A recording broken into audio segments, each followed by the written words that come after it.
Well, guys, look what I found. Some people would say a hunk of junk. I say a diamond in the rough. And this is a diamond in the rough.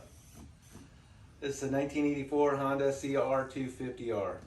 And I got it for $12.50.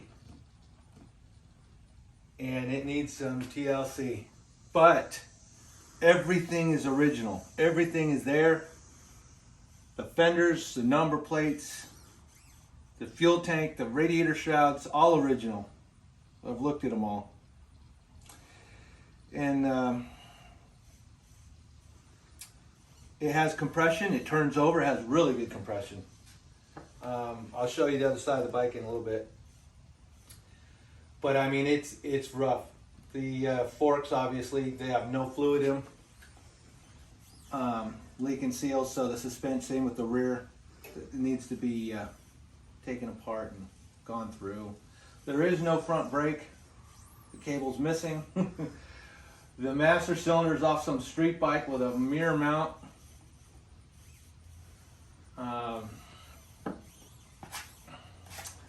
The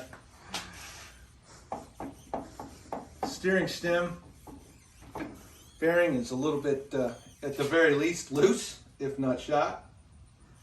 But what's amazing about this is these are original wheels, and there's no dents and no wobble.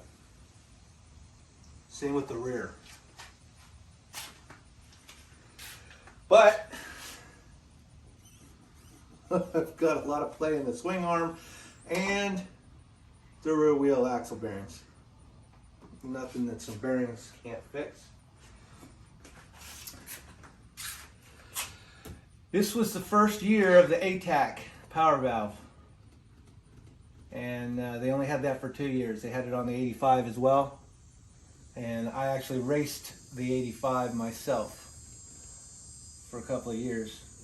And then in 86, they came out with the Honda Power motor, which they kept until,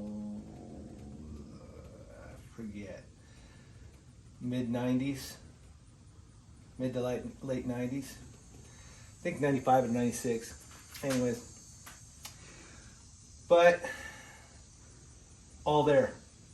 We're going to start diving into it and pulling it apart here. I'm looking forward to it. As you can see, the only thing not normal on this bike is the frame color.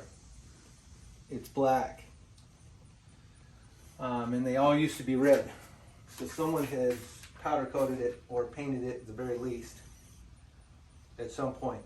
And it is missing a foot peg on this side. We'll turn this around and show you the other side.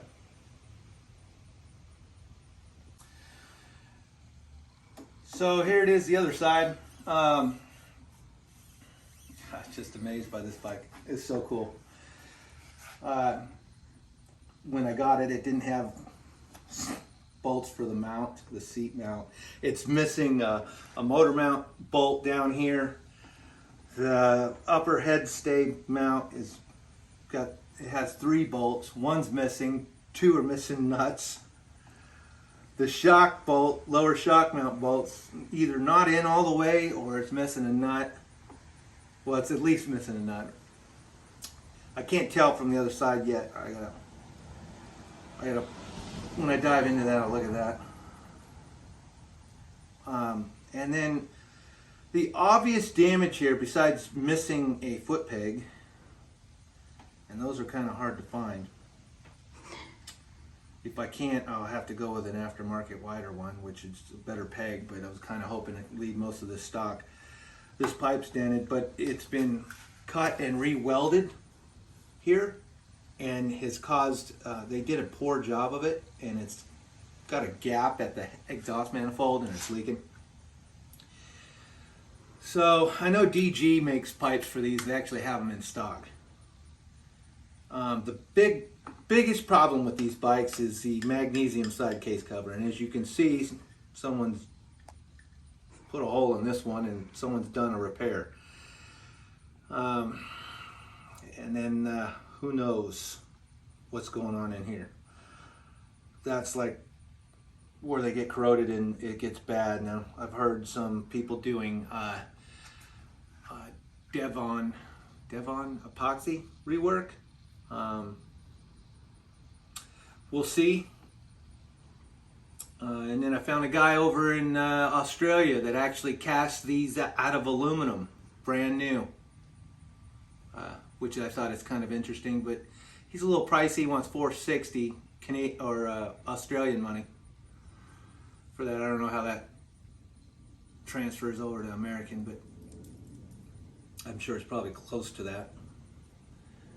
So I know there is an option there if need be, but we'll see.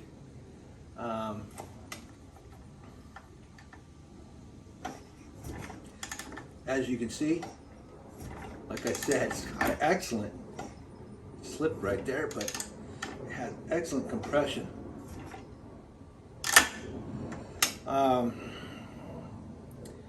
It's been pressure washed recently, and I want to pull the carb apart and see if there's any water in there, because there's no side vent hoses on it, and I don't know if you got water in there or what. The head gasket is leaking coolant a little bit, just sweating it. So I was going to try starting it, but I'm just going to pull the head off and carburetor out and see where we're at with that. The guy said it was leaking at the fuel pit cock as well. So I'm really looking forward to tearing into this thing and restoring it back to what it was. I'm debating on taking the frame down and redoing it red. It needs to be red, but the job on this frame is really nice. The paint's been it's been done nice. So I don't know. I haven't made a decision on that yet. Handlebars look like they're original. But I mean, all the controls need to be replaced, even the throttle. I'm just amazed at the fenders and everything. I mean, it's all there. Anyways, next video is going to be when I start diving into it and pulling things apart. First time doing this, so if you guys like it, let me know. If you don't, let me know. And if you've got any suggestions or ideas or comments, please let me know. All right. See you on the next one.